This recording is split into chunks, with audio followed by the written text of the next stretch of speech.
Hello and welcome to another episode of 1000 Actually Fun Books, where we're looking for the best of fun books in every genre.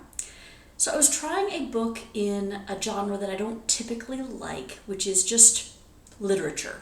So not anything more specific than that. I tried Ann Tyler's Dinner at the Homesick Restaurant. And I only got about 50 pages in and I just quit. This is so not fun. Very much not fun. But I'll tell you about it so you can, if this is your kind of thing, maybe you would like it, but no, not for me. Okay, so the plot. This is not a plot-driven book, this is a character-driven book. So the previous one that I just did was all plot and very little character. This is all character, no plot. But if I were to say what the plot is, it's basically a mom named Pearl and her life and then the lives of her three kids from birth until when mom dies and a little bit beyond. And it's just everyday happenings in their lives. You just journey with them as they go through life. So that's pretty much the plot. There's really, as far as I can tell, nothing more. Now, I will say, I got through page 50 of the book, plus a skip to the end, just to double check, the last 10 pages or something. So I only read, a small chunk of the 300-page book. Okay, so it's possible that my review is going to be a little bit slanted because of that, because they could get better somewhere in the middle, and I'm just not aware of it. I just don't think so, from the style of writing and everything. So let's talk about what I liked. And now we'll talk about what I didn't like, because there was nothing that I liked. There really wasn't anything. I didn't like the style of writing, I didn't like the characters, I didn't like anything. So let's talk about the things I didn't like. The style of writing. Okay, so the style of writing is kind of a stream of consciousness type of thing, where the person's point of view, which changes for every chapter, the person's point of view just kind of blurts out like whatever it is that they're thinking in this stream of consciousness. It can be present day, it could be past, it could be how things correlate to each other, kind of random things stuck in the middle. It was just babbling kind of style, which is not a style I enjoy at all. So that's the style. Then the characters. I detested all of them. There's not a single admirable character at all. And there could be character growth, like I said, but I didn't want to stick around and find out. And in the last 10 pages of the book, I didn't feel like it showed that, wow, these people are so much better. Instead, they're basically ranting at how awful mom was and arguing about it, and that was the end of the book. And I'm just like, yeah, they didn't improve. So I'm going to give you a sample paragraph on page 53.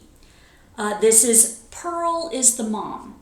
And as far as we can tell in this story, this is from Cody, the oldest boy's point of view.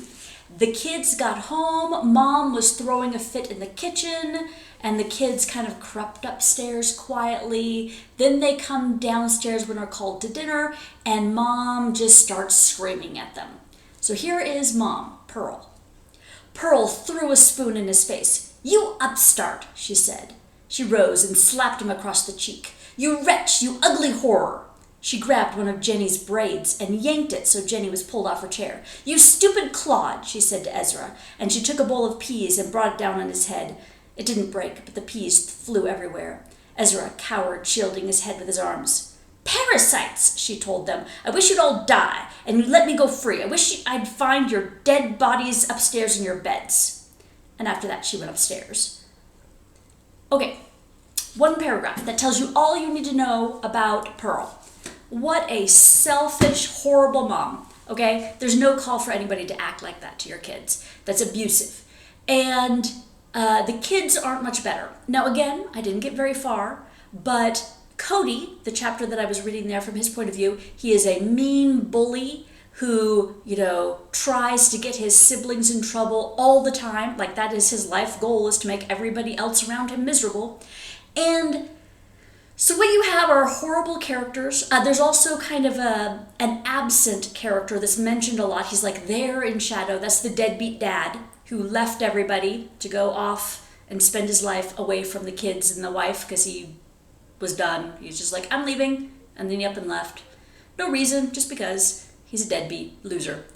Anyway, so the entire book is spending time with these people. Because that's what it is. It's just you get to enjoy the experience of spending time with that.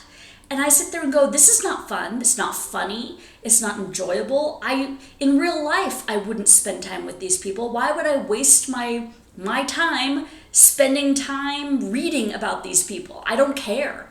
I did not care about how they ended up. I did not care if they reconciled. I just don't care about them. I think they're awful people, and I don't want to have any time spent. I don't want to waste my life on this book.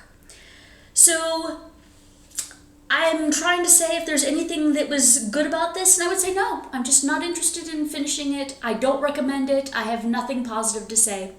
I am going to say that this is going to go in my Hall of Disappointments, of course.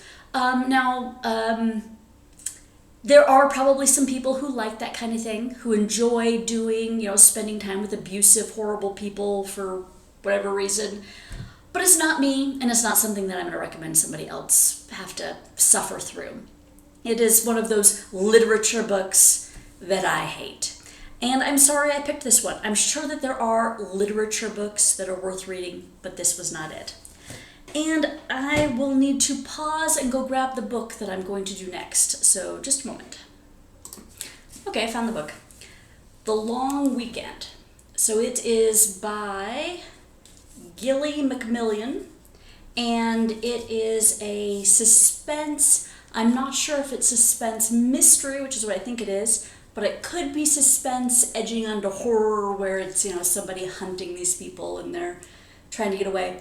But what I think it's about is 3 couples go on a getaway vacation, get together, and I think it starts with somebody leaves them a note like, not everyone will make it out alive, and then people start dying.